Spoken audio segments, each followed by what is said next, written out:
It was social media where I actually came to know about the tyrannical actions of the Chinese government. Decades of sterilization of a people, millions of people in re-education camps, rape, humiliation, selling of organs, human organs.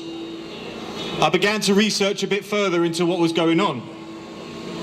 And I had this image, and wallahi, this is true. I had this image of, in 20 years' time, a young Uyghur man coming up to me and saying to me, brother, 20 years ago, when my mother was taken from me, 20 years ago, when my mother was raped and humiliated, 20 years ago, when the Chinese government removed her womb, what did you do? What did you do, brother?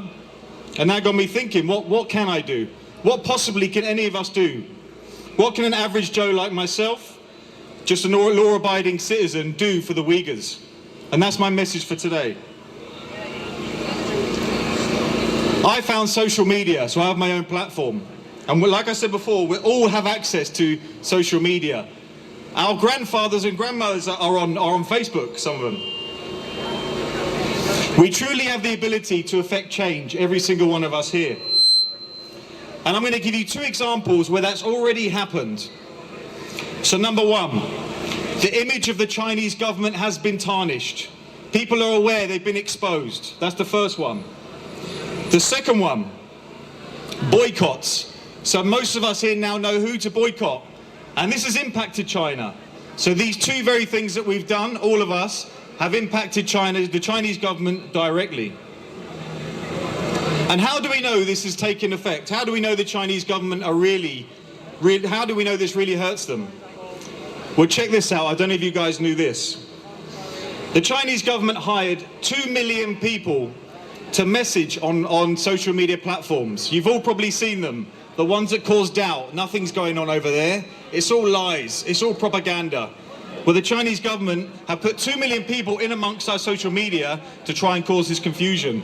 This is evidence that China are really worried about what's happening, and we are making a change. The effect is happening.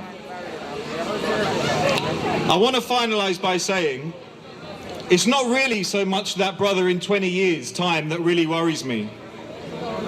What really worries me is what I will say to Allah on the Day of Judgment. If I'm asked the same very question, if Allah asks me, Brother Jordan, well, he's not going to say that, but Jordan, what did you do for the Uyghurs? What did you do? And if my answer is, you know what, I was too busy at work, not much I could do, what can I do? This is no longer an excuse. Ladies and gentlemen, we all have social media. We can all make a difference.